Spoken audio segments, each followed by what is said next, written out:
عليه ونعوذ بالله من شرور أنفسنا ومن سيئات أعمالنا من يهده الله فلا مضل له ومن يضلله فلا هادي له ونشهد أن لا إله إلا الله وحده لا شريك له ونشهد أن سيدنا ونبينا ومولانا محمدا عبده ورسوله أما بعد فأعوذ بالله من الشيطان الرجيم بسم الله الرحمن الرحيم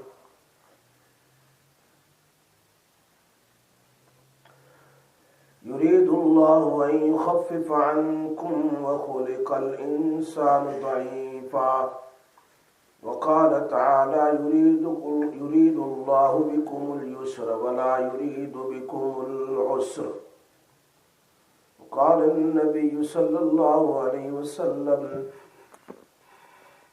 استأذن وقالت عائشة رضي الله تعالى عنها استأذن رهط من اليهود على النبي صلى الله عليه وسلم فقالوا السلام عليكم فقلت بل عليكم السلام واللعنة قال يا عائشة إن الله رفيق يحب الرفق في الأمر كله قلت ولم تسمعوا ما قالوا قال قلت وعليكم أو كما قال رسول الله صلى الله عليه وسلم وقال النبي صلى الله عليه وسلم إن الله رفيق يحب الرفق ويعطي على الرفق ما لا يعطي على العنف وما لا يعطي على ما سواه أو كما قال رسول الله صلى الله عليه وسلم رواه مسلم.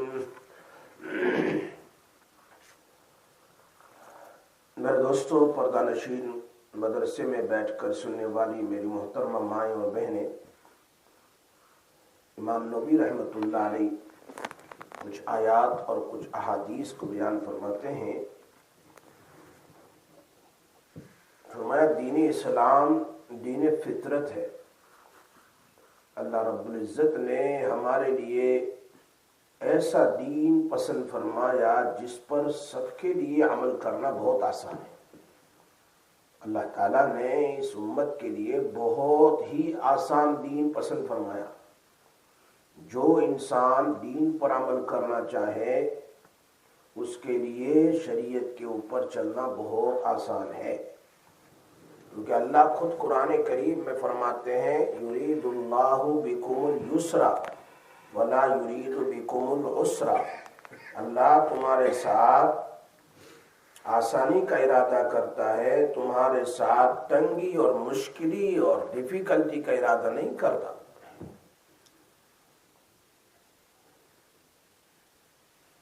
اسی لیے ام المومنین عائشہ رضی اللہ تعالی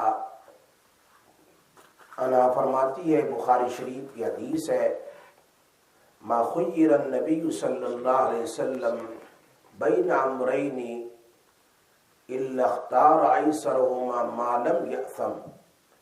جب نبی اکرم صلی اللہ علیہ وسلم کو یوں کہا جاتا یہ دو کام ہیں، دونوں میں سے ایک چوز کرو، سو نبی اکرم صلی اللہ علیہ وسلم ان دونوں میں سے جو ایزی اور آسان ہوتا تھا وہ اپنی امت کے لیے چوز کرتے تھے.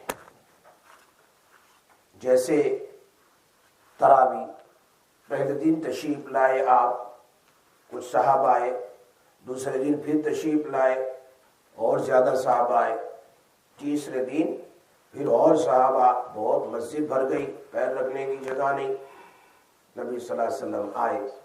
چوتھے دن نہیں آئے یا تیسرے دن نہیں آئے، صحابہ کرام کو چھوٹے چھوٹے پتھر مارتے تھے دروازے کے پاس تاکہ اگر آپ سوئے ہیں تو جاگ جائیں اور ہمیں تراویح سنائیں. لیکن نبی اکرم صلی اللہ علیہ وسلم نے صبح فرمایا میں جانتا تھا کہ تم کوئی کھانسی کرتا تھا، کوئی کیا کرتا تھا، لیکن میں جان بوجھ کر نہیں آیا. اگر میں آتا تو اس امت پر یہ نماز بھی کیا ہو جاتی، فرض ہو جاتی. بہت سارے کام ہیں.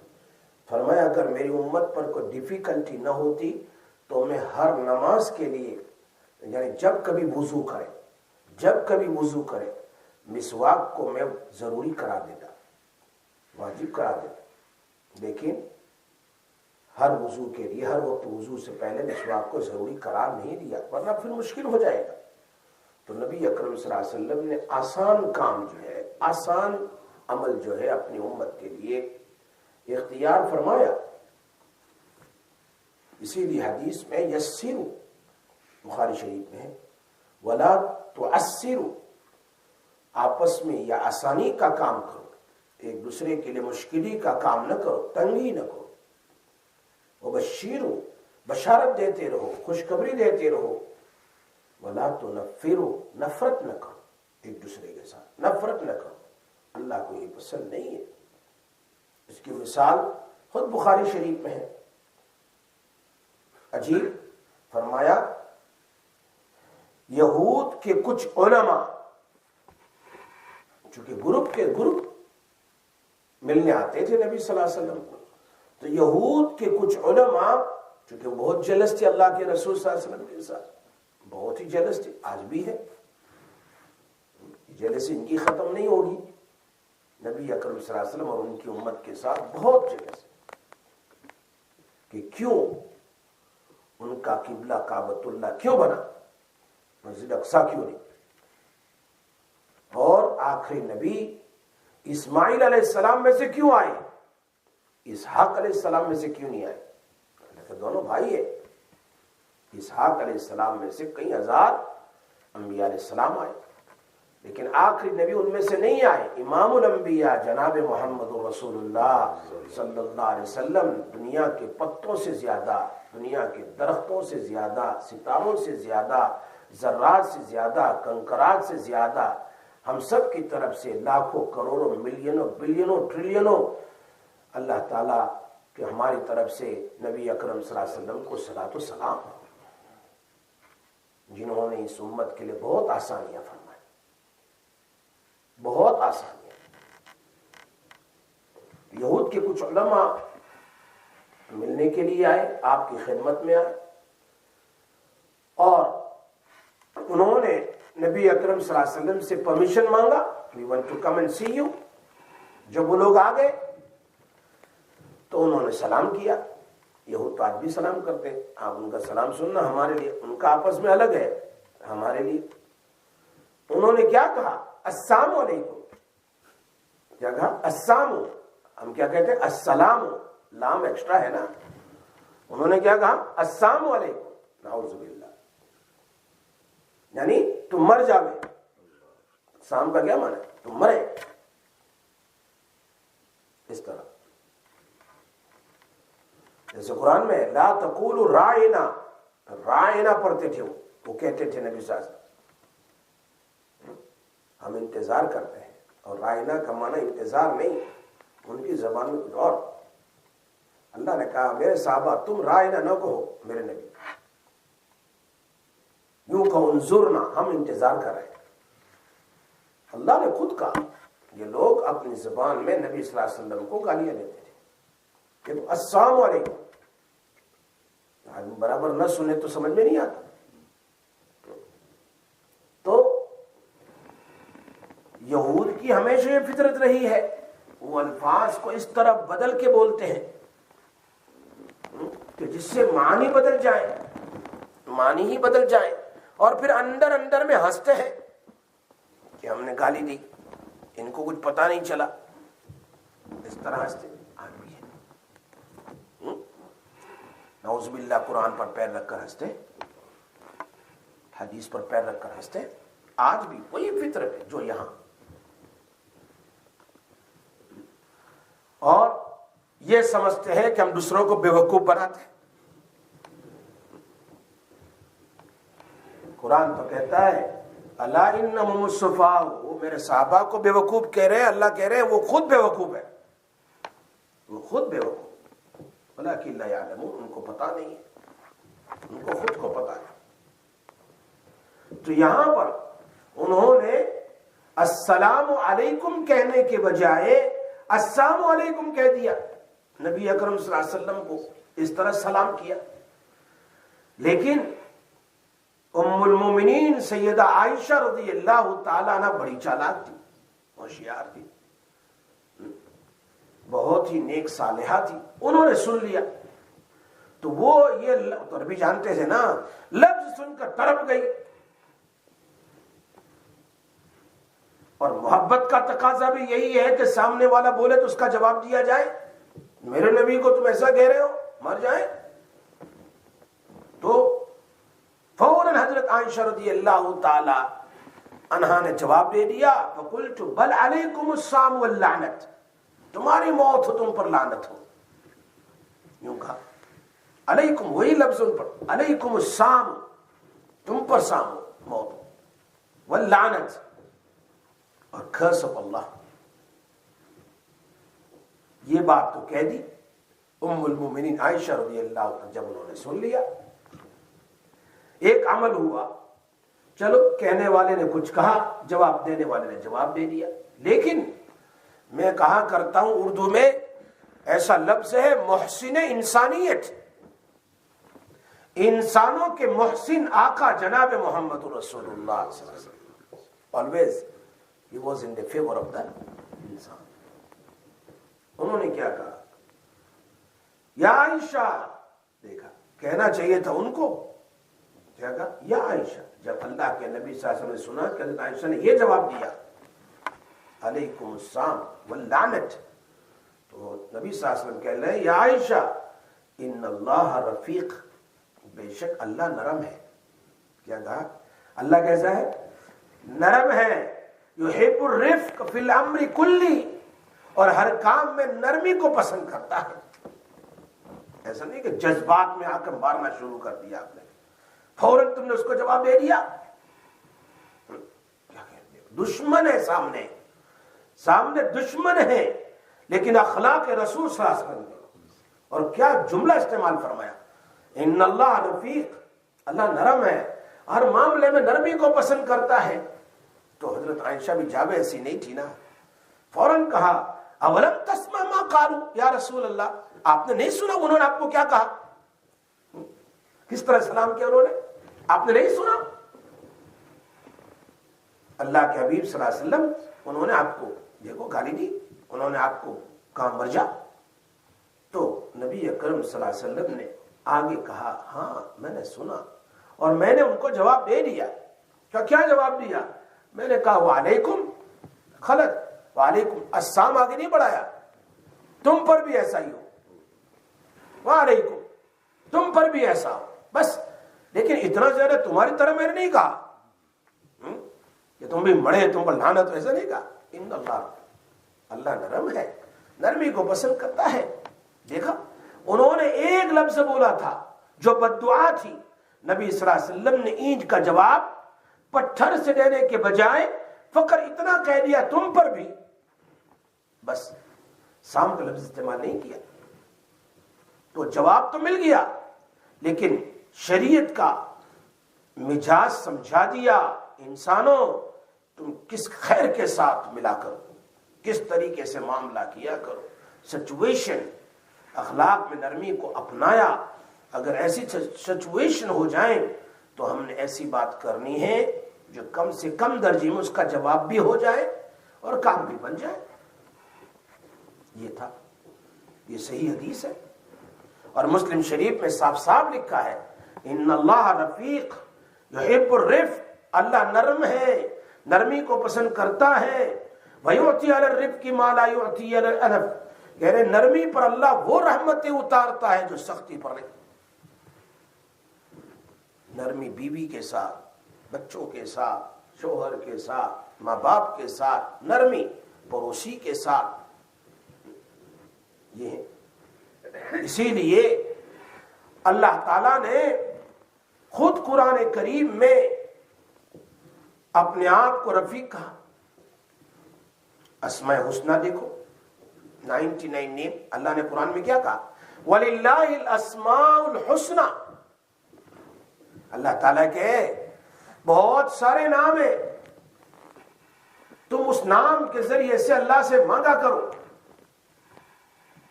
بہت سارے نام۔ اور فتح الباری شرح بخاری میں لکھا ہے دعا اللہ کے نبی صلی اللہ علیہ وسلم، 99 نیم پڑھ کر دعا مانگنی چاہیے۔ ہم لوگ مانگتے نہیں، مانگنا آتا بھی نہیں. اب تو کتنا آسان ہے. خود اللہ کہہ رہے ہیں نا وَلِلَّهِ الْأَسْمَاءُ الْحُسْنَى فَادْعُوهُ بِهَا، میرے اچھے اچھے نام ہیں، اس کو بول کر تم مجھ سے مانگو، میں تمہارا کام کر دوں گا. ترمذی شریف میں سارے موجود ہیں. واللہ الذی لا الہ الا هو الرحمن الرحیم الملک القدوس السلام المؤمن المہیمن العزیز الجبار المتکبر الخالق البارئ المصور الغفار القہار الوہاب الرزاق الفتاح العلیم القابض الباسط الخافض الرافع المعز المذل السمیع البصیر الحکم العدل اللطیف الخبیر الحلیم العظیم الغفور الشکور العلی الکبیر الحفیظ المقیت الحسیب الجلیل الکریم الرقیب المجیب الواسع الحکیم الودود المجید الباعث الشہید الحق الوکیل القوی المتین الولی الحمید المحصی المبدی المعید المحیی الممید الحی القیوم الواجد الماجد الواحد الاحد الصمد القادر المقتدر المقدم المؤخر الاول الاخر الظاہر الباطن الوالی المتعالی البر التواب المنعم المنتقم العفو الرؤوف مالک الملک ذو الجلال والاکرام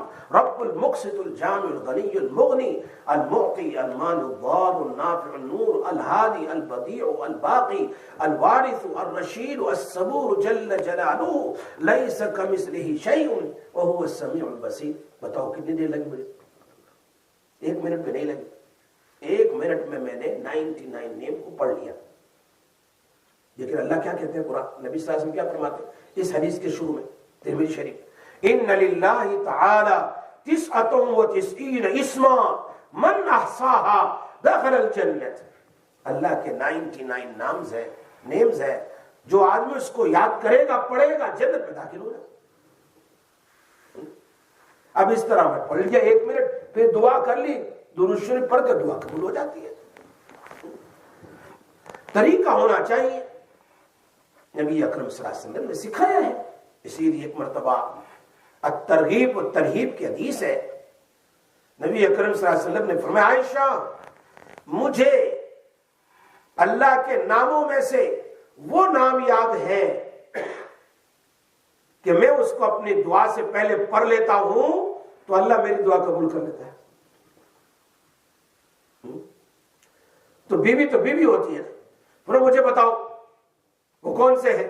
فرمایا نہیں تمہیں نہیں بتاؤں گا، ہو سکتا ہے تم مجھ سے کچھ دنیا مانگ لو، یعنی دعا قبول ہو جاتی ہے فکس، لیکن کیا ہے کچھ دنیا مانگ لو.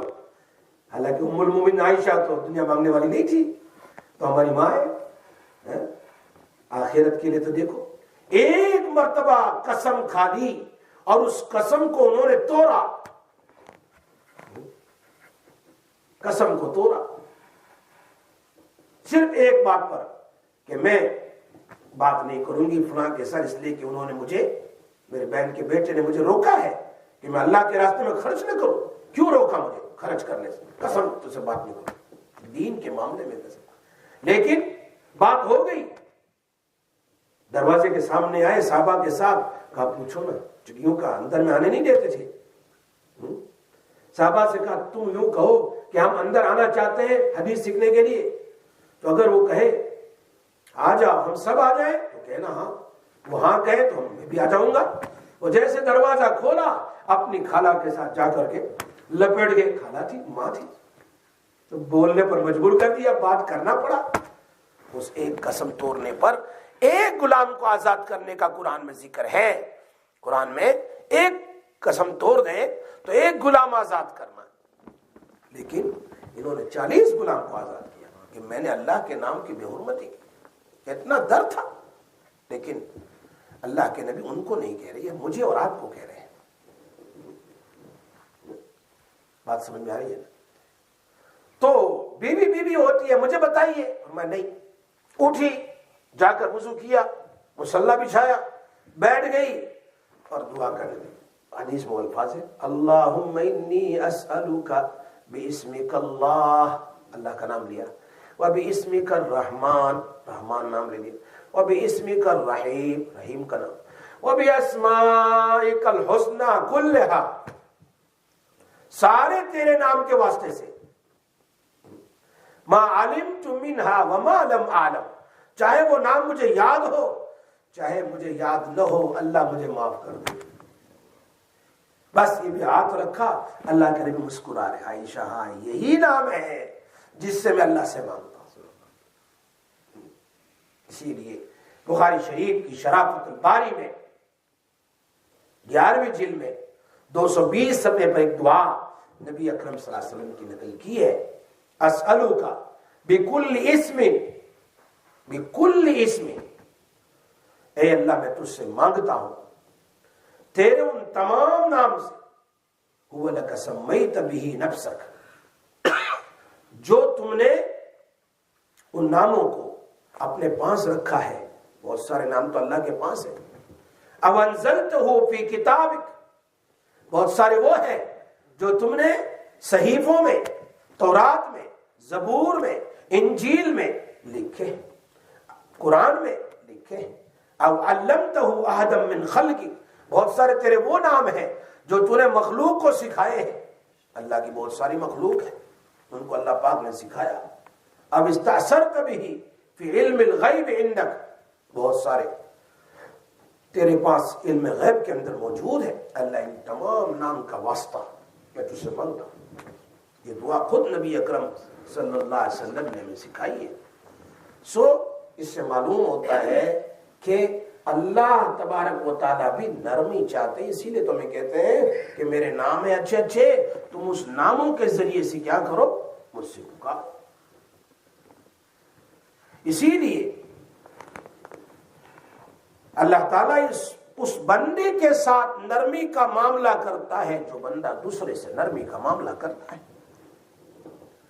نبی اکرم صلی اللہ علیہ وسلم کے ارشاد ہے جو امام احمد بن حنبل نے اس کو روایت کیا ہے، فرمایا وَمِنْ أَبْرَزِ مَعَالِمِ هَذَا الدِّينِ الْحَنِيفِ،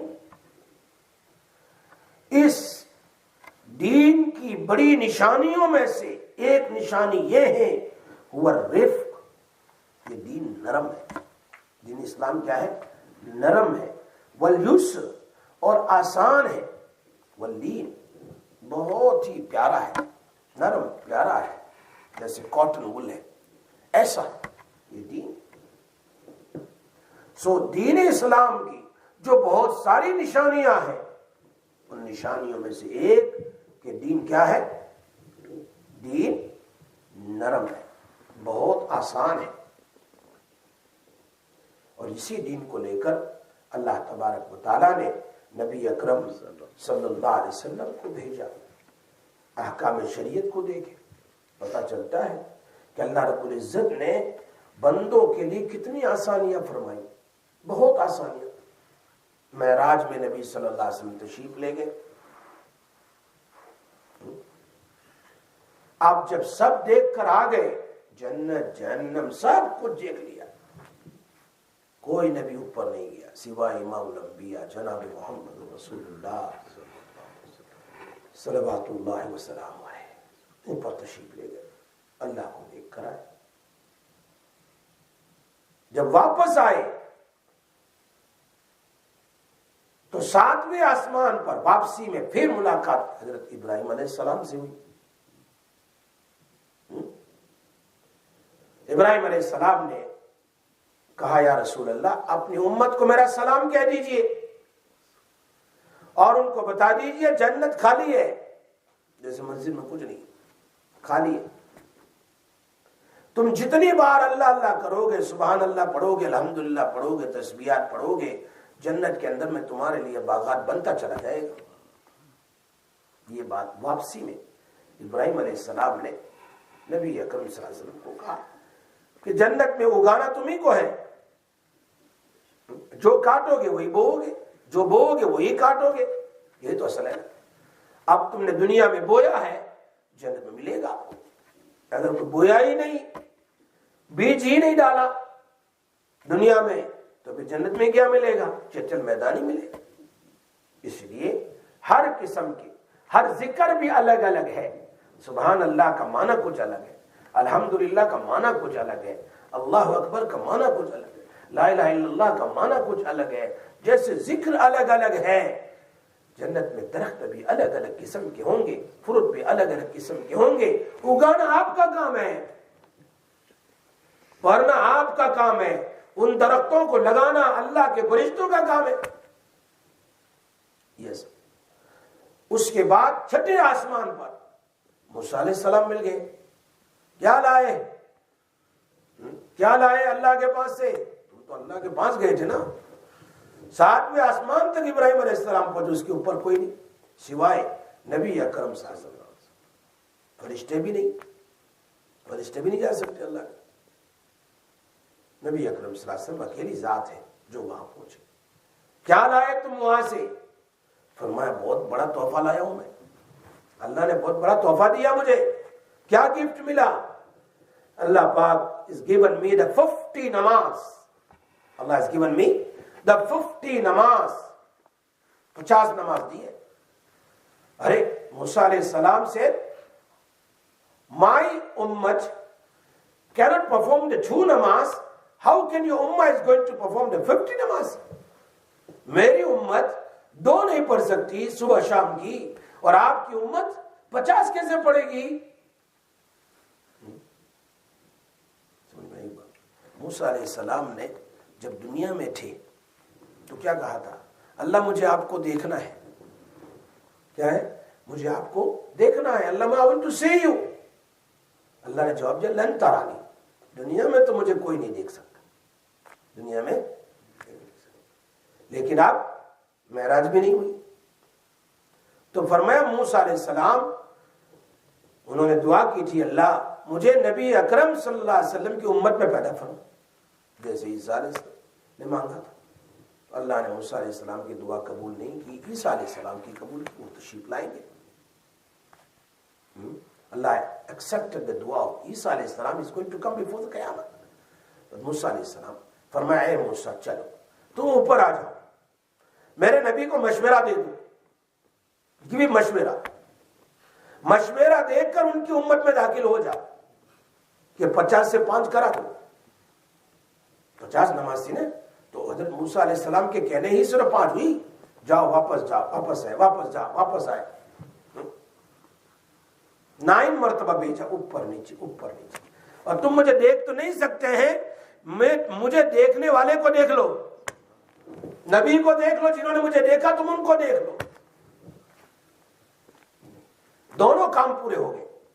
اس امت میں نماز کا مشورہ دینے والے موسیٰ علیہ السلام ہیں، داخل ہو گئے، ہم 5 پڑھ رہے ہیں۔ ایک بار کی اور چلے جاتے تو پھر کچھ نہیں رہتا، ایک بھی نماز مسجد بنانے کی ضرورت نہیں تھی پھر۔ لیکن اللہ نے فرمایا میرے نبی 50 کی جگہ 5 ہو گئی، 5 پڑھو گے 50 کا ثواب دے دوں گا۔ I will give the rewards of 50 نماز۔ دیکھو کتنی آسانی کر دی کہ موسیٰ علیہ السلام کے بتانے پر اللہ پاک نے، یہ بخاری شریف میں ہے، 50 کی جگہ 5 کر دی۔ اور اس سے زیادہ آسانی یہ ہے کہ پہلی امت کو ان کے عبادت خانے ہی میں نماز پڑھ سکتے تھے اور کہیں نہیں پڑھ سکتے تھے، اور یہاں پر نبی اکرم صلی اللہ علیہ وسلم کو کہا تمہارے لیے ہم نے پوری دنیا کی زمین کو پاک کر دیا، جہاں پڑھنا ہے، جہاں نماز پڑھنا ہے پڑھ سکتے، اور آسانی کر دی، پوری زمین کو مصلی بنا دیا، جہاں کھڑے ہو جاؤ، پاک زمین ہے، کھڑے ہو جاؤ نماز پڑھ لو، سفر میں ہو، حضر میں ہو، جہاں کہیں بھی، پلین میں ہو، ٹرین میں ہو، بس جہاں کہیں۔ پہلی امتوں کو اگر کپڑے پر ناپاکی لگ جاتی تھی تو کپڑے کو کاٹنا پڑتا تھا، کاٹ کر کے پھر دوسرا کپڑا لگاؤ، ناپاکی لگ گئی، پیشاب لگ گیا، پخانہ لگ گیا، کاٹو اس کو۔ لیکن اس امت کے لیے وَأَنزَلْنَا مِنَ السَّمَاءِ مَاءً طَهُورًا، ہم نے آسمان سے آپ کے لیے پاک پانی کو برسایا، اس سے دھولے پاک ہو جائے۔ ورنہ کتنا ڈھوتے ہم، کپڑے کاٹتے ہم، روزانہ کپڑے کاٹنے پڑتے ہمارے، اور جس کے پاس 10 بچے ہو تو اور مصیبت۔ میری مائیں اور بہنیں، جتنا ہم شکر ادا کریں اللہ کا کم ہے، جتنا شکر اللہ نے بڑی نرمی کی اس امت پر، پچھلی امت پر کوئی گناہ کرتے تھے گھر میں یا کہیں بھی دروازے پر لکھ دیا جاتا تھا. اب اس امت پر کتنی آسانی, پتہ ہی نہیں کسی کو, نہ باپ کو پتا, نہ ماں کو, نہ بیٹوں کو, کسی کو پتا نہیں. توبہ کر لے تو وہ بھی ختم ہو جاتا. اور پھر اوپر سے اگر پانی نہیں تو تیمم کر لو, چلو یہی مٹی ہے اسی کو استعمال کر لو, وضو کے قائم مقام تمہاری نماز قبول. اور زیادہ آسانی کر دی, 50 سے 5 کر دی, اور جہاں پڑھنا ہے پڑھ سکتے ہیں, اور پانی استعمال کر لو پاک ہو جاؤ گے, اور پانی نہیں تو تیمم کر لو, مٹی آسان ہو جائے گا. پھر اور آسانی, اگر گھر پر ہے تو اتنی رکعت, سفر میں ہے تو کم کر دیا, اور آسانی کر دی. اسی لیے نماز بھی کیا ہو جاتی ہے, ہاف ہو جاتی ہے. شریعت نے انسان کی تنگی پریشانی کا سامنے رکھ کر نرمی کا معاملہ کر دیا. یہ میری نبی کی امت ہے, میرا نبی بھی نرم, اس کی امت بھی نرم, اس کے اعمال بھی نرم, اس کے کام بھی نرم. یہ اور پھر اور آسانی کر دی بھیا, اور آسانی کر دی. اور میری ماں بہنیں کتنی بڑی آسانی, کھڑے ہو کر نہیں پڑھ سکتے بیٹھ کے پڑھو, بیٹھ کے نہیں پڑھ سکتے اشارے سے پڑھو, اشارے سے نہیں لائے ڈاؤن ہو کے پڑھو, پڑھو. کتنی آسانی. پہلے امت کے لیے یہ سب آسانی نہیں تھی, بہت آسانی کر دی, بہت آسانی کر دی. اور پہلی امت کو تورات, زبور, بائبل کچھ یاد نہیں ہوتا تھا. یاد ہوتا نا, نہیں, بس وہی نبی ہوتے تھے جو بائبل کے حافظ ہوتے تھے, تورات کے حافظ ہوتے تھے, اور کوئی نہیں ہوتا. اور یہ امت کے لیے کتنی آسانی کر دی جی. پورے قرآن کا حافظ سینے میں بٹھا دیا, ان کی کتاب سے بڑی کتاب 30 پارے سینے میں بٹھا دیا, پڑھتے رہو. چلو کچھ نہیں تو اتنی تو یاد سکتی ہے کہ 10 سورت یاد کر لو, نماز میں پڑھ لو. پھر ہر ایک کے درجات بیان کر دیے, اور تم حافظ ہو جاؤ گے تو قبر میں بھی تمہارے پھر تمہارا چہرہ بالکل چمکتا دمکتا رہے گا. دیکھو آج ہی ویڈیو دیکھا میں نے, 10 مہینے کے بعد ایک حافظ کی فلسطین میں موت ہوئی. اس کو دیکھا تو بالکل ایسا لگتا جیسے ابھی دفن کیا. 10 سال کے بعد, 10 سال کے بعد پانی آ گیا, قبر میں باڈی نکل گئی. یہ چیز زکات میں آسانی کر دی. اب میں کتنا تفصیل سمجھاؤں گا آپ کو. شریعت کی ہر چیز میں آسانی. زکات کوئی 25% نہیں, 50% نہیں, صرف 2.5%. کھاتے رہو, پیتے رہو, کماتے رہو, جمع کرتے رہو, 2.5% دے دو. 2.5%, 1000 پر 25 ہے. کہیں گنا تم کھاتے ہو اور اللہ کو خالی 25 دینا ہے, زیادہ بھی نہیں. اور پھر روزے میں آسانی. سال میں ایک ہی مہینہ روزہ رکھنا ہے, 9 مہینے کھاتے پیتے رہو. ہاں اللہ کے نیک بندے اور بھی رکھتے ہیں, لیکن فرض نہیں ہے, فرض نہیں ہے. جو رکھے گا اللہ کے قریب ہو جائے گا. اسی لیے ایک نفل روزہ آپ کو اتنا دور کرے گا جہنم سے جتنا زمین سے آسمان. ایک نفل روزہ. اور پھر پہلے زمانے میں روزہ کیسا تھا؟ آنکھ لگ گئی روزہ شروع, صحابی آئے, تشریف لائے, کام کر کے آئے کھیت سے, ترمذی شریف میں, بیچارے تھکے تھے, گھر میں کھانا نہیں تھا. بیوی نے کہا, ابھی بیوی کو کہا کہ کچھ کھانا تیاری کرو. کہا ٹھیک ہے, ابھی میں پڑوسن سے تھوڑی سی آگ لے کر آتی ہوں. آگ لاتے تھے اس زمانے میں, ہمیں یاد ہے, کچھ دیا سلکا کے لے آتے تھے, موم بتی سلکا کے لے آتے تھے. ابھی لے, وہ بیچارے ادھر لینے گئی, اتنے تھکے تھے کھیت سے آئے ہوئے, فارم سے, کہ سو گئے. روزہ پھر شروع ہو گیا. سمجھ آئی بات؟ روزہ پھر شروع ہو گیا. رات میں دن میں جب بھی سوئے روزہ شروع. اللہ کو آیت اٹھارنی پڑی ایک صحابی کی. اب تمہارا روزہ صبح صادق سے لے کر مغرب تک, اور مغرب تک کھانا پینا جیما نہیں، مغرب کے بعد سے لے کر صبح صادق تک کھاؤ پیو مزے کرو، آسانی کر دی اللہ تبارک و تعالیٰ نے اس امت کے لیے، بڑی آسانی کی۔ اور آسانی بھی 1 مہینے کا روزہ رکھنا ہے تمہیں، 1 مہینے کا رمضان کا، اور 1 روزے پر 10 روزے کا ثواب، 1 روزے پر جی، تو پھر 30 روزے پر 300 دن کا ثواب، اور دن سال کتنا ہوتا ہے 365 ڈیز، باقی اور روزے رکھ لو، شوال کے 6 رکھ لو تو 7 ہو گئے 360، رمضان کے پورا مہینہ رکھ لیا اور شوال کے 6 روزے رکھ لیے، کوئی ضروری نہیں فوراً رکھنا ہے، پورے مہینے میں شوال کے 6 روزے رکھ لو، تو 30 روزے کے 300 ڈیز کا ثواب اللہ نے دے دیا، اس لیے کہ قرآن میں ہے من جاء بالحسنۃ فلو عشر امثالہا، 1 کرے گا 10 دوں گا، 1 کرے گا تو 10 دوں گا، تو 30 کرے گا تو 300 ہو جائیں گے، تو 1 سال میں 300 دن کے تو روزے ہو گئے، اور شوال کے 6 روزے رکھ کر کے 360 ڈیز کا روزہ گویا پورے سال کے تم نے روزے رکھ لیے، اتنا ثواب اللہ نے دے دیا، اس امت کے لیے بڑی آسانی کر دی۔ اور پھر آگے فرمایا اور اوپر سے فمن کان منکم مریضا او علی سفر فعدۃ من ایام اخر، اگر تم بیمار ہو رمضان میں یا تم سفر میں ہو تو بعد میں رکھ لینا، کوئی ضروری نہیں، ابھی اور آسانی کر دی، کتنی آسانی، حج میں دیکھو کتنی آسانیاں ہیں، انسان پر زندگی میں ایک حج ہے، زندگی میں۔ وہ ایک صحابی نے پوچھا ہر سال؟ اللہ کے نبی خاموش ہے، یا رسول اللہ ہر سال؟ اللہ کے نبی خاموش ہے، فرمایا اگر میں کہہ دوں ہر سال تو تم پر ہر سال حج فرض ہو جائے گا، ایسے سوال مجھ سے نہ کیا کرو، حدیث میں کتنی آسانی کرتی، زندگی میں ایک بار حج پڑھ لی، اور وہ بھی اس وقت جب سفر کا تمہارے پاس خرچہ ہو، ہر بندے پر بھی فرض نہیں، ہر بندے، اور عورت پر تب فرض ہے جب پیسے بھی ہو اور محرم بھی ہو، خرچہ بھی،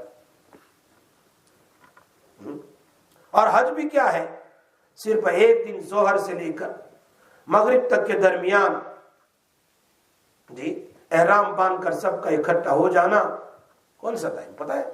اصل تو وہی ہے نا، ہو گئے تمہارا حج، عرفہ قریب، ظہر سے لے کر مغرب تک، یہ اصل ہے، اس میں تم کو احرام باندھنا ہے، مینا میں ضروری نہیں ہے۔ بہت سارے لوگ کیا کرتے ہیں، مینا نہیں جاتے، کہاں جاتے ہیں؟ سیدھے عرفات چلے جاتے ہیں احرام باندھ کر، اور پھر رات کہاں چلے جاتے ہیں؟ مزدلفہ، اور پھر آ جاتے ہیں مینا، ہو گیا، صبح کنکری مار دی، قربانی کر دی، اگر کنکری تو قربانی تو اس وقت جب تمتع اور قران کرے، لیکن خالی حج کرتا ہو افراد تو اس کے لیے تو آسانی ہے، قربانی بھی نہیں کرنی، بہت آسان۔ اللہ تعالیٰ کے یہاں 2 رکعت، کیا کہا پھر؟ ماں باپ کو دیکھ لو، حج کا ثواب، ماں باپ کی خدمت کرو، حج کا ثواب، ماں باپ کو ہنستے ہوئے دیکھو، حج کا ثواب، یہ چیز ہے۔ بہت ساری عورتیں تو وہ ہے جو حج میں حیض کی حالت میں ہوتی ہے، پھر بھی کہا حج ہو جائے، پھر تم بعد میں کیا کر لینا، ایک طواف زیارت ہی کرنی ہے، کتنا آسان ہے۔ اللہ پاک نے اس امت کے لیے بہت آسان کر دیا، ہر احکام میں، ہر بہت آسان ہے۔ اور پھر ساتھ ساتھ میں نبی اکرم صلی اللہ علیہ وسلم نے فرمایا تم عبادت میں مشقت تکلیف نہ اٹھاؤ اتنی زیادہ، جتنی ضرورت اتنا کرو۔ سیدہ زینب رضی اللہ تعالی عنہا جو نبی صلی اللہ علیہ وسلم کی زوجہ تھی، ہماری ماں ہے، وہ رات کو عبادت کرتی تھی، جب تھک جاتی تھی، بہت تھک جاتی تھی، تو انہوں نے 2 ستون کے درمیان میں ایک رسی باندھی تھی، رسی ایسی، 2 ستون ایسی، 2 ستون کے ساتھ۔ اب وہ کیا کرتی، اس رسی کو پکڑ کر تھوڑا سہارا لے لیتی تاکہ نیند اڑ جائے، پوری رات عبادت کرتی، جب ایسا لگے نیند آ رہی ہے تو رسی سے کھینچ کر تھوڑا سہارا لیتی تھی، جیسے ہم ایکسرسائز کر لیتے ہیں۔ انس رضی اللہ تعالیٰ فرماتے، حدیث ہے دیکھیے بخاری شریف میں، فدخل النبی صلی اللہ علیہ وسلم، نبی صلی اللہ علیہ وسلم ایک مرتبہ ان کے کمرے میں تشریف لے گئے، فَإِذَا حَبْلٌ مَمْدُودٌ بَيْنَ السَّارِيَتَيْنِ، دیکھا ایک رسی باندھی ہے دو ستون کے ساتھ، فَقَالَ مَا هَذَا الْحَبْلُ، پوچھا زینب یہ رسی کیا ہے، کس چیز کی ہے؟ فَقَالُوا هَذَا حَبْلٌ لِزَيْنَبَ فَإِذَا فَطَرَتْ تَعَلَّقَتْ، یہ زینب نے باندھی ہے، جب وہ قیام کرتے کرتے رکوع قیام کرتے کرتے تھک جاتی ہے تو اس کے ساتھ تھوڑی دیر کے لیے ٹیک لگا لیتی ہے، یعنی وہ رسی ہے نا اس کے ساتھ کیا ہے تھوڑا کھینچ لے یا ٹیک لگا لے تاکہ گرے نہیں قیام کے اندر میں۔ نبی صلی اللہ علیہ وسلم نے کیا فرمایا، لا حلو لیصلی احدکم نشاطہ فاذا فطر فلیقعد، اس کو کھولو کھولو کھولو نکال دو، تم میں سے کوئی بندہ نماز تب پڑھے جب طبیعت کے اندر میں چستی ہو، جب وہ تھک جائے تو اس کو چاہیے کہ کیا ہے بیٹھ جائے۔ اسی لیے کل بخاری شریف میں نے ایک حدیث پڑھائی کہ جب تم دعا نماز پڑھ لو، نماز میں تمہیں نیند آتی ہے یا دعا میں نیند آتی ہے تو فوراً سو جاؤ، ورنہ تم نماز میں دعا کی بجائے بد دعا مانگو گے، دعا میں دعا کی بجائے بد دعا کرو گے، ایسی حالت میں دعا بھی نہ کرو۔ نبی اکرم صلی اللہ علیہ وسلم نے اور اللہ نے اس امت پر کتنا آسان کر دیا، ہر کام کو دیکھو، ہر کام کو۔ صحابہ نے احرام باندھا، فرماتے ہیں صحابہ کرام کس وادی میں اترے، صحابہ کرام بلند آواز سے اللہ اکبر لا الہ الا اللہ کہنے لگے، فَتَرْفَعُوا أَصْوَاتَهُمْ بِالتَّكْبِيرِ اللہ اکبر اللہ اکبر لا الہ الا اللہ، فقال رسول صلی اللہ علیہ وسلم اربعوا علی انفسکم انکم لا تدعون اصم ولا غائبا، نرمی کرو، زور سے مت بولو، زور سے مت بولو، نرمی کرو، تم ایسی ذات کو پکار رہے ہو جو ہر بات کو سنتی ہے، اس اللہ کو پکار رہے ہو جو ہر بات کو، انکم تدعون سمیعا قریبا وهو معکم، تم اس ذات کو پکارتے ہو جو سنتی ہے، قریب ہے، تمہاری بات سنتی ہے۔ یہ بات کتنی آسان کی حالت میں اللہ کے نبی صلی اللہ علیہ وسلم نے ہمیں بتلا دیا۔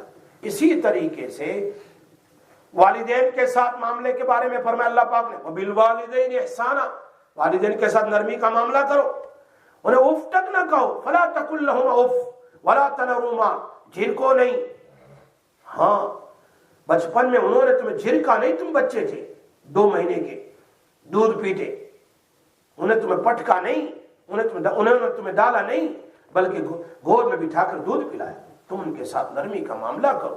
اسی لیے میرے نبی کا فرمان، رضا الرب فی رضا الوالد سخط الرب فی سخط الوالد، تیرا باپ راضی، تیری ماں راضی تو اللہ راضی، تیرے ماں باپ ناراض ہے سمجھ جا اللہ تجھ سے ناراض ہے، سمجھو یہ بات، میری بات نہیں، جیب کی بات نہیں بتا رہا ہوں، اللہ کے نبی صلی اللہ علیہ وسلم نے بتلایا، یہ صحیح حدیث ہے، فَرَبِّرُّ آبَاءَكُمْ تَبَرُّكُمْ أَبْنَاؤُكُمْ، تم اپنے والدین کے ساتھ نیکی کا معاملہ کرو، اپنے والدین کے ساتھ نیکی کا معاملہ کرو، تمہاری اولاد تمہارے ساتھ نیکی کا معاملہ کرے گی۔ یہ کون کہہ رہے ہیں؟ کنز العمال کی حدیث ہے، نبی اکرم صلی اللہ علیہ وسلم صاف بیان فرمایا، بِرُّ آبَاءَكُمْ، be kind with your parents, your children going to be kind with you۔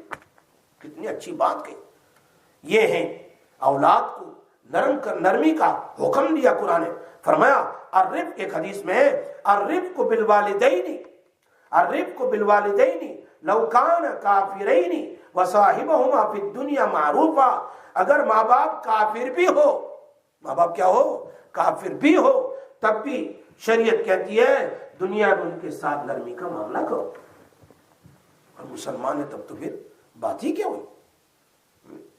اور بیوی کا معاملہ بھی ایسا، ابھی وقت نہیں میں بہت تفصیل میں جاتا، گویا میں شروع سے آپ کو بتا رہا ہوں، ہر چیز میں نرمی کا حکم دیا، بیوی کو حکم دیا تم اپنے خاوند کے ساتھ اطاعت کا معاملہ کرو، be kind with your husband، فَمِنَ الرِّفْقِ بِالزَّوْجِ أَن تُطِيعَهُ الزَّوْجَةَ فِي غَيْرِ مَعْصِيَةِ اللَّهِ عَزَّ وَجَلَّ وَلَا تَتَطَرَّفَ عَلَيْهِ، اگر اللہ کی نافرمانی نہیں تو بیوی کو چاہیے کہ خاوند کے بات کو مانے.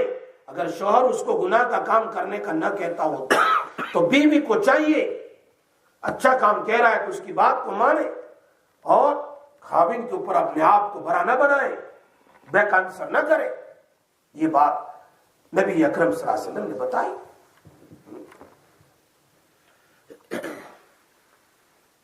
اسی لیے وہ کیا کہتے ہیں, شوہر کہتا میری چلے گی, بیوی کہتی ہے میری چلے گی. آج تو ایسا ہی ہے, تیرا تیرا میرا میرا. اللہ کے نبی کہتے ہیں فلا تطرف علی, بیوی کو چاہیے خاوند کے اوپر برتری نہ بتلا. Don't be brave in front of your husband.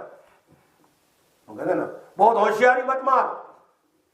سادے لفظ میں یہ کہ میں عالمہ ہوں, میں فلاں ہوں, میں عقل مند ہوں, میرے اندر زیادہ ویژن ہے, مجھے زیادہ سمجھ ہے, تو کچھ بھی نہیں جانتا.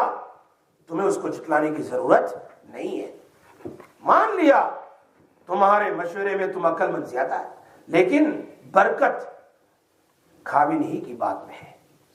برکت خاوند کی بات میں ہے. یہ بات یاد رکھو. دنیا کے معاملات میں جو بات خاوند نے کہہ دی, اگر بیوی اس کو قبول کر لے گی اللہ اس بات میں ضرور برکت دے گا.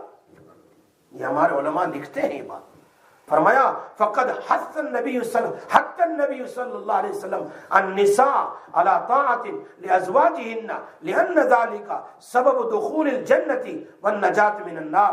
نبی صلی اللہ علیہ وسلم نے عورتوں کو کہا وہ اپنے خاوند کی اطاعت کرے, اس لیے بیویاں خاوندوں کی جب فرما برداری کرتی ہیں تو ان کو اللہ جنت عطا کر دیتا ہے, جہنم سے بچا لے گا. یہ کون کہہ رہا ہے؟ نبی اکرم صلی اللہ علیہ وسلم نے فرمایا. آخری حدیث بیان کر دیتا ہوں. فلما فرغت من حاجتها, نبی صلی اللہ علیہ وسلم کے پاس ایک خاتون آئی اور اپنے کام سے وہ کام پورا ہو گیا, بات کرنی تھی کر لی. قال لها اذات زوجی انت, نبی صلی اللہ علیہ وسلم فرمایا تو شادی والی ہے, تیرا شوہر ہے؟ قالت نعم, فرمایا ہاں. قال کیف انت له, تو اس کے ساتھ کیسا معاملہ کرتی ہے؟ how you dealing with him, تیرے شوہر کے ساتھ کیسے معاملات ہیں؟ قلت ما علو الا ما عجزت عنه, کہنے لگی میں اس کی اطاعت برابر نہیں کرتی. I don't listen to him properly. جہاں میں تو اللہ کے نبی کیا کہہ رہے ہیں؟ انظری این انت منہ فانک جنتک ونارک. ذرا غور کرو, سنو اللہ کے نبی کیا کہہ رہے ہیں, تو اس کے ساتھ کیسی ہے؟ اس لیے کہ تمہارا خاوند تمہارے لیے جنت ہے, تمہارا خاوند تمہارے لیے دوزخ ہے. اگر مانے گی تو جنت میں جائے گی, اگر نہیں مانے گی تو پھر شوہر کی نافرمانی کی وجہ سے کہاں جائے گی؟ جہنم میں جائے گی. اس لیے بہت ساری باتیں ہیں لیکن ابھی وقت ہو گیا. نرمی کے اوپر سے میں نے بات شروع کی. آج کا موضوع ہے اسلام نرمی سکھاتا ہے, اسلام نرمی سکھاتا ہے. اللہ ہمیں نرم لوگوں میں سے بنائے, اچھے اخلاق والوں میں سے بنائے. یا ارحم الراحمین, یا ذا الجلال والاکرام, یا حی یا قیوم, یا حنان یا منان. اللهم صل وسلم دائما ابدا على حبيبك خير الخلق كلهم. اللهم اني اسالك باسمك الله وباسمك الرحمن وباسمك البر الرحيم وباسمائك الحسنى كلها ما علمنا منها وما لم نعلم ان تغفر لنا وترحمنا وتب علينا انك انت التواب الرحيم. یا اللہ تیرے نام ہیں, اچھے اچھے نام ہیں, ان ناموں کے صدقے ہماری مغفرت فرما, ہماری اعلیٰ اولاد کی مغفرت فرما, ہمارے ماں باپ بھائی بہنوں کی مغفرت فرما, اقارب رشتہ داروں کی مغفرت فرما, متعلقین ہم سے محبت رکھنے والے, ہم سے تعلق رکھنے والے, اے اللہ ہمارے محسنین سب کی مغفرت فرما, سب کی مغفرت فرما. رات میں دین میں اے اللہ جب کبھی ہم دعا کریں ہماری دعاؤں میں ان کا حصہ نصیب فرما. یا اللہ یا رحمان پوری امت کی مغفرت فرما, زندوں کی مردوں کی, اے اللہ چھوٹوں کی بڑوں کی, ماؤں کی بہنوں کی, اللہ سب کی مغفرت فرما. ہم دور دور سے یہاں پر آئے ہیں سننے کے لیے, ہمارا آنا قبول فرما, ہمارا بیٹھنا قبول فرما, ہمارا سننا قبول فرما. یہ بات نبی اکرم صلی اللہ علیہ وسلم کی ہمارے لیے نجات کا ذریعہ بنا, رحمت کا ذریعہ بنا, مغفرت کا ذریعہ بنا, ہماری اولادوں کے لیے ماں باپ کی آنکھوں کا ٹھنڈک و ذریعہ بنا. اے اللہ ہمارے گھروں میں سکون نصیب فرما, حاسدین کی حسد سے ہماری حفاظت فرما. اے اللہ اے اللہ دشمنوں کی دشمناوت سے ہماری حفاظت فرما یا اللہ یا رحمان، ہمیں اے اللہ اخلاق نصیب فرما، اچھے اخلاق نصیب فرما، برے اخلاق سے ہماری حفاظت فرما اے الہ العالمین۔ اے اللہ تیرے دین کے ایک ایک کام پر ہمیں عمل کی توفیق نصیب فرما، نبی اکرم صلی اللہ علیہ وسلم کی سنت پر چلنے کی توفیق نصیب فرما اے اللہ اپنے فضل و کرم سے، اپنے رحم و کرم سے الہ العالمین ہماری دعا کو قبول فرما۔ ہمارے عبداللہ حاجی عبداللہ خان بیمار ہسپتال میں ہے، انہیں شفا عطا فرما، عافیت نصیب فرما، ان کا آپریشن ہوا اللہ آسانی فرما، صحت کاملہ نصیب فرما۔ اس مجمع میں اسی طرح ہماری ماں اور بہنوں کے مجمع میں جو لوگ بھی بیمار ہے اے اللہ، جس قسم کی بیماری میں، دکھ میں، درد میں، بیماریوں میں، پریشانیوں میں جس میں بھی مبتلا ہے اللہ سب کو شفائے کاملہ عاجلہ دائمہ مستمرہ نصیب فرما۔ آنے والے فتنوں سے، بیماریوں سے ہماری اعلیٰ اولاد کی حفاظت فرما اللہ، ہمیں ہماری اعلیٰ اولاد کو اور ہماری نسلوں کو بگڑنے سے، پھسلنے سے، گمراہی سے اے اللہ کبائر سے اللہ تو حفاظت فرما، جہنم سے بچا لے، جہنم سے بچا لینا، قبر کے عذاب سے بچا لینا، قبر کے عذاب سے بچا لینا، جہنم سے بچا لینا اے اللہ، اپنے جنت میں جگہ دینا، اپنے نبی کے ساتھ داخل کرنا اے اللہ، بے حساب داخل کر دینا اے اللہ، عرش کے سائے میں جگہ دینا، عرش کے سائے میں جگہ دینا اللہ، ہماری باتوں کو قبول فرما اے اللہ، ہمیں اخلاص نصیب فرما، جو بات کہی جاتی ہے سنی جاتی ہے جہاں جہاں لوگ سنتے ہیں سب کو قبول فرما۔ وصلی اللہ تعالی علی سیدنا محمد وآلہ وسلم برحمتک۔